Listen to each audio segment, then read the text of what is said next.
तो भागवत की कथा क्या देती है? धन देती है, संपत्ति देती है, वैभव देती है, ये तो सब देती ही है। और क्या देती है? कहा सबसे दुर्लभ है भक्ति। इस कलयुग में भक्ति जिसे मिल जाए वो बहुत बड़ी बात है। तो कलयुग में भागवत की कथा क्या देती है? कहा भक्ति देती है। मीरा के जैसी भक्ति करना सिखा देती है, ध्रुव बना सकती है, प्रहलाद बना सकती है, नारद जैसा भक्त बना सकती है। भक्ति प्रदान करती है भागवत। भा मतलब भक्ति को देने वाली है ये कथा। तो मेरे कहने का मतलब है कि पहले दिन तो कुछ समझ में ही नहीं आता, कुछ आया कुछ नहीं आया, कुछ कम आया, थके थकाए बैठे हैं, भूखे प्यासे बैठे हैं। मतलब माताएं कलश धारण करके आई, फिर पंडाल में आ गई, तो समय नहीं मिला, तो थकान है, बैठे हैं, कुछ समझा कुछ नहीं समझा। लेकिन 7 दिनों तक जब इस कथा को हम प्यार से भाव में डूब के सुनते तो ये कथा भक्ति दे देती। अब ऐसा नहीं कि हम तो कथा में रोज आए और हमारे जीवन में तो कोई असर हुआ ही नहीं। अब ऐसे तो ऐसे कई लोग हैं जो कथा के काम में ही लगे,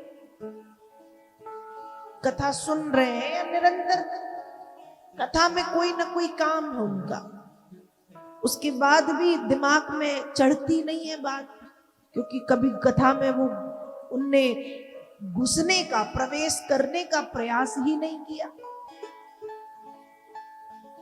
कथा के भीतर जाने की कोशिश ही नहीं की। बैठे बस, बैठने से कुछ नहीं होता। आप कहो बुखार चढ़ी है, डॉक्टर ने कहा ये दवाई ले लो, आपने ले ली। कहां से ले ली? दवाई की दुकान से। अब कहो भैया दवाई ले ली पर बुखार तो नहीं उतर रही, तो लेने बस से काम थोड़ी चलता है, उसको क्या करना है? खाना पड़ता है।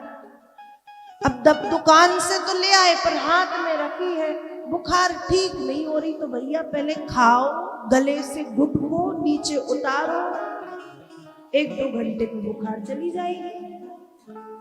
ज्यादा तेज वाली है तो 3-4 खुराक में चली जाएगी, पर चली जाएगी। वैसे ही कहा हम कथा में बैठे रहते हैं पर कोई असर नहीं हुआ जीवन में, तो भैया बैठने भर से असर थोड़ी होता है। आप सोचो हम बैठ गए, अब बैठने भर से क्या है? ऐसे तो पता नहीं कितने लोग बैठे रहते, बैठने से कुछ नहीं होता। बैठने के बाद जैसे दवाई लाके खानी पड़ती है, वैसे कथा में जब बैठो तो उस कथा में प्रवेश करना पड़ता है, मन लगाना पड़ता है।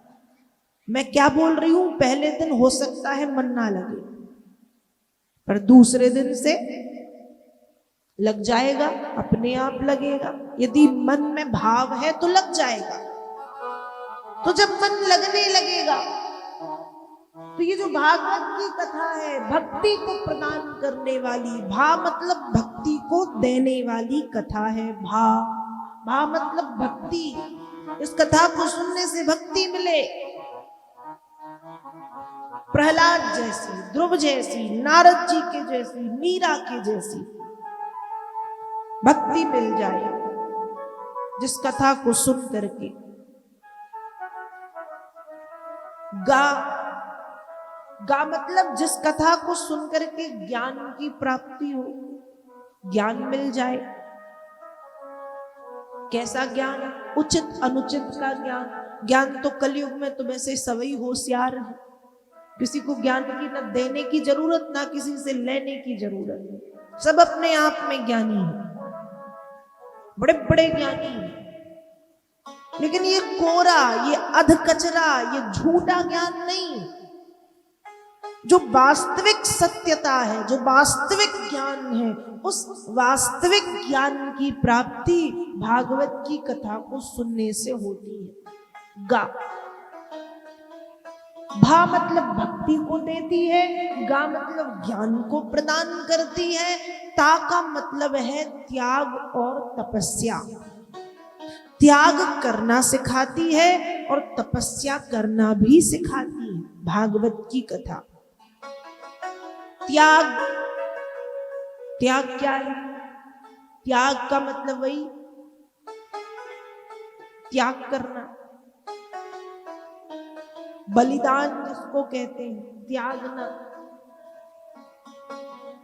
कभी कभी दूसरों के आनंद के लिए, दूसरों की प्रसन्नता के लिए अपनी कुछ मन की इच्छाओं को त्यागना पड़ता है, या कभी कभी ईश्वर को पाने के लिए कुछ बहुत बड़ी बड़ी इच्छाओं को त्यागना पड़ता है। कभी कभी भक्ति मार्ग पर चलते हुए न जाने कितने कितने त्याग करने पड़ते हैं। तो वो त्याग करना हम कैसे सीखें? कहा जब भागवत की कथा सुनते हैं तो ता मतलब त्याग करना अपने आप सीख जाते हैं। भागवत में ही त्याग के विषय में आगे आप सुनेंगे कि किसने कितना त्याग किया। तो भागवत की कथा क्या सिखाती है? का त्याग करना सिखाती है, त्याग। और भक्त को कभी ना कभी त्याग करना ही पड़ता है। जैसे विभीषण ने जब राम जी को पाना चाहा तो विभीषण को रावण का त्याग करना पड़ा। विभीषण ने भाई को त्याग दिया, अंगद ने बाली का त्याग कर दिया। अंगद कौन? बाली का बेटा। लेकिन जब राम का सानिध्य मिला तो पिता का त्याग कर दिया। भगवत प्राप्ति हुई तो पिता को त्याग दिया। अंगद ने बाली को त्यागा, विभीषण ने रावण को त्याग दिया, राजा बलि ने राज्य पाट को ही त्याग दिया, प्रहलाद ने पिता का त्याग कर दिया। किया ना त्याग भगवान के लिए। तो भागवत की कथा यही त्याग करना सिखाती।